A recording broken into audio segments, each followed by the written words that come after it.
पाकिस्तान और इंडिया में इस वक्त टिकटॉक पर पाबंदी है, तो अब टिकटॉक कैसे चलाएं? पाकिस्तान में तो टिकटॉक प्ले स्टोर पर अवेलेबल है, वहां से आप डाउनलोड करके इंस्टॉल कर सकते हैं। उसके बाद सिंपली आपको एक वीपीएन इंस्टॉल करना है और आप पहले की तरह टिकटॉक इस्तेमाल कर सकते हैं। वीपीएन कौन सा यूज करना है और उसकी क्या क्या सेटिंग करनी है, ये मैं अभी आपको इस वीडियो में दिखा देता हूं।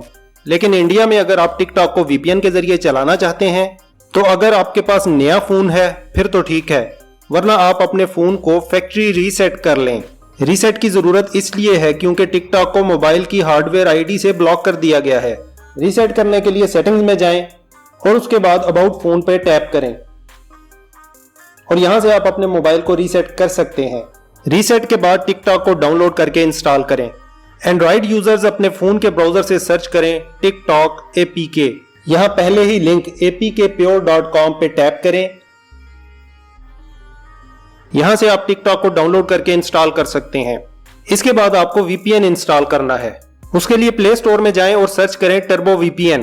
टर्बो वीपीएन को अपने मोबाइल में इंस्टॉल कर लें। टर्बो वीपीएन को ओपन करें, क्रॉस पे क्लिक कर दें, यहां मैप आइकन पे टैप करें और अपनी लोकेशन सिलेक्ट करें। मैं यूके सिलेक्ट करता हूं, ओके करें। अब मैं टिकटॉक को ओपन करता हूं। तो इस तरह आप टर्बो वीपीएन को इंस्टॉल करके टिकटॉक चला सकते हैं। वीडियो को लाइक और चैनल को सब्सक्राइब करना मत भूलिएगा। Thank you.